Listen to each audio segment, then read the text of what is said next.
Baik, sebelumnya Assalamualaikum warahmatullahi wabarakatuh.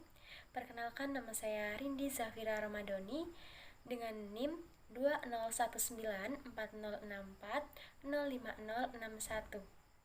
Saya merupakan mahasiswi aktif di Universitas Muhammadiyah Prinseu Lampung, Fakultas Keguruan dan Ilmu Pendidikan yang mengambil program studi Pendidikan Guru Sekolah Dasar. Di sini saya akan mempresentasikan tugas kepanduan dengan dosen pengampu Bapak Afri Mardiko. Yang pertama yaitu administrasi dalam kepramukaan atau GUDEP. GUDEP atau gugus depan adalah kesatuan organik dalam gerakan pramuka yang merupakan wadah untuk menghimpun anggota gerakan pramuka sebagai peserta didik pembina pramuka dan majelis pembimbing gugus depan. Gugus depan lengkap terdiri atas yang pertama yaitu 1. Perindukan siaga yang berusia 7-10 tahun. Yang kedua yaitu 1. Pasukan pramuka atau penggalang yang berusia 11 sampai dengan 15 tahun. Yang ketiga yaitu 1. Ambalan pramuka penegak berusia 16 sampai 20 tahun.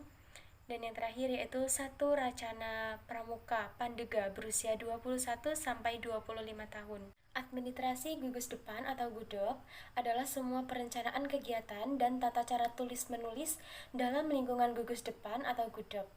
Administrasi GUDEP ini memudahkan pelaksana organisasi dalam hal gerakan pramuka dan merupakan salah satu persyaratan yang harus dan jika ingin mengikuti akreditas GUDEP. Lalu yang kedua yaitu B. Program kerja GUDEP. Yang pertama yaitu program kerja tahunan. Program kerja tahunan merupakan rencana kegiatan yang menjadi dasar pelaksanaan kegiatan selama 1 tahun. Prota ini dijabarkan menjadi 3 tahapan yang masing-masing berlaku selama 4 bulan atau catur bulan. Nah, pelaksanaannya ini dapat dilakukan menurut skala prioritas, mana yang perlu didahulukan sesuai dengan kondisi tadik dan lingkungannya. Yang kedua yaitu program kerja mingguan. Program kerja mingguan ini memuat runtutan kegiatan yang akan dilaksanakan pada waktu latihan rutin. Materi selanjutnya C. Pembukuan. Yang pertama, buku catatan pribadi peserta didik. Buku ini dipegang oleh ketua GUDEP dan harus selalu dimutakhirkan. Buku catatan pribadi ini berisi tentang A. Nama lengkap, nama kecil atau nama panggilan. B. Tempat dan tanggal lahir. C. Agama. D. Tanggal masuk menjadi anggota gerakan pramuka. E. Sifat baik yang perlu dikembangkan. F. Sifat kurang baik yang perlu dikurangi atau dihilangkan. G. Kepemimpinan yang pernah dialami atau diikuti. H. Peristiwa-peristiwa penting selama menjadi peserta didik.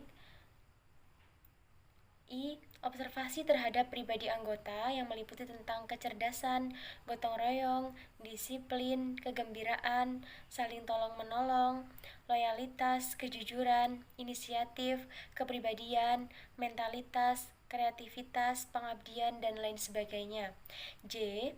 Kegiatan pramuka atau kegiatan lain. K. Penyakit, gangguan kesehatan. I. Mutasi anggota dan sebagainya. Yang kedua, buku registrasi peserta didik. Buku registrasi peserta didik ini berisi tentang A. Nama lengkap, jenis kelamin, putra atau putri. B. Tempat dan tanggal lahir. C. Agama. D. Nama orang tua atau wali. E. Pekerjaan orang tua atau wali. F. Alamat rumah. G. Anak ke dari jumlah saudara putra atau putri berapa orang. H. Golongan darah. I. Sekolah. J. Bakat dan hobi.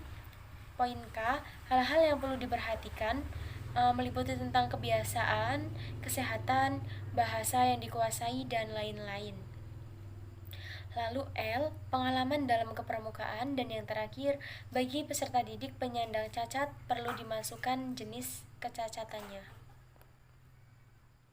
Lalu yang selanjutnya ada buku induk, buku perencanaan latihan mingguan, buku absen, buku kas keuangan, buku inventaris, buku agenda surat masuk atau surat keluar. Yang kesembilan ada buku ekspedisi. Yang ke-10 buku log, catatan atau peristiwa penting. Dan yang ke-11 ada buku tamu. Materi selanjutnya, surat menyurat, keluar atau masuk. Surat adalah suatu alat penyampaian berita secara tertulis yang berisi pemberitahuan, pernyataan permintaan, dan lain-lain kepada pihak lain. Surat menyurat adalah kegiatan pengendalian arus berita, baik tertulis maupun lisan, yang timbul dari adanya pencatatan, laporan, perencanaan, atau program dan keputusan yang memungkinkan adanya permintaan penjelasan, penambahan kekurangan-kekurangan, atau perubahan-perubahan. Nah, surat menyurat ini dibagi menjadi dua macam. Yang pertama yaitu surat masuk. Surat masuk ialah semua tulisan-tulisan atau berita-berita yang diterima dari instansi atau pihak lain yang penerimanya dipusatkan di sekretariat atau bagian lain yang diberi wewenang untuk tugas itu. Lalu yang kedua, surat keluar. Surat keluar ialah semua tulisan-tulisan yang dikirimkan kepada instansi atau pihak lain yang setiap konsep untuk diajukan kepada pimpinan dan disalurkan melalui kepada sekretariat atau sekretaris atau pejabat yang diberi wewenang meneliti. Atas perhatiannya saya ucapkan terima kasih. Mohon maaf apabila ada salah kata, dan kepada Allah saya mohon ampun. Saya akhiri, wabillahi taufiq wal hidayah. Wassalamualaikum warahmatullahi wabarakatuh.